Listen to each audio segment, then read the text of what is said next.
And tonight we have more Secretary of State Hillary Clinton emails. Just a short time ago, the State Department releasing more than 6,000 new pages of emails from Hillary Clinton's time as Secretary of State. So what's in this latest batch of emails? Fox News Chief White House correspondent Ed Henry joins me. Ed. Good to see you, Greta. Look, this is the drip that Hillary Clinton talked about on Meet the Press over the weekend that she has no control over. The State Department at the end of each month for the next few months, because of a federal court order, is going to be releasing more of the official emails. In her defense, there's no smoking gun here. In her defense, as she has said before, the emails are not marked classified. They've been deemed classified by the State Department after the fact. However, as you know, her critics have been saying for some time she should have known that there was classified information in these emails. There's more than 200, as we count them up now, in this batch that have some sort of classified information. Two quick examples of interesting emails. One, there's an email that talks about these secret talks that were going on in 2011 in Oman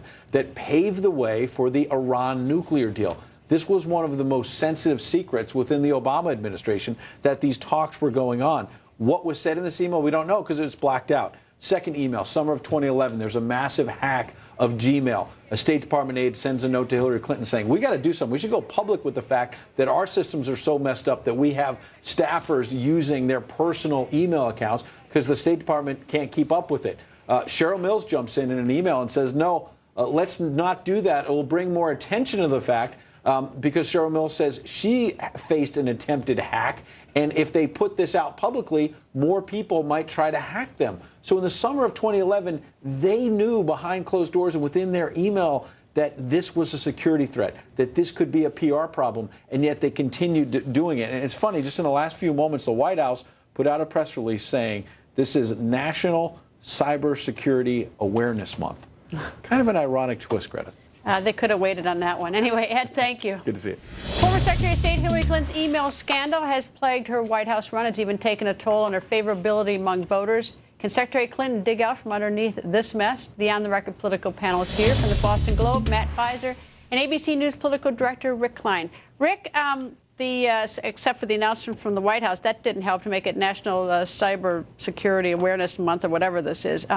This is certainly a PR flap. Is it a political flap? The drips become a puddle, become a flood over time, and we've seen it erode her credibility. There's no question that it's taken a major toll, and it's fueled anxiety inside the Democratic base about the selection of candidates they have, whether Joe Biden should get in the race. All of this creates a toxic mess for her that is going to be repeated once a month with all the email releases, repeated with her Benghazi testimony in a couple weeks' time, about a month from now. So it will continue to be there. It is going to be baked in the cake that is Hillary Clinton, and we'll be talking about it right up through the moment that she either does or doesn't clinch a nomination and does or doesn't become president. Matt, is there any way to sort of put the lid on this for her? I mean, I must admit, I have several questions, but one of them is like, why in the world did you have a server in your basement? That's the first, or in the house or whatever. I mean, I still don't get why she even wanted that. But is there any way politically she could somehow stop this? Or It's hard at this point. I mean, at the beginning, sort of PR 101, get all the information out as quickly as possible, and the campaign has not done that. And so you've had this drip, and now we're in a scenario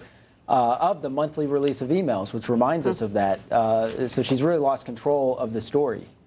All right. There's breaking news. The AP is now reporting that the emails show that Russian hackers tried at least 5 times to break into her email, or was it into her email? They'll tell me New York.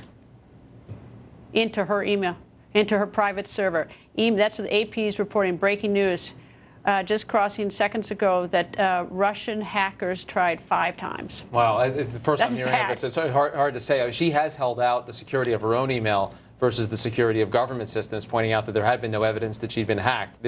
Well, I guess tried is a little different than accomplished. I mean, in one sense, I mean, if there's any good news for us, is that the AP breaking news is that they tried 5 times.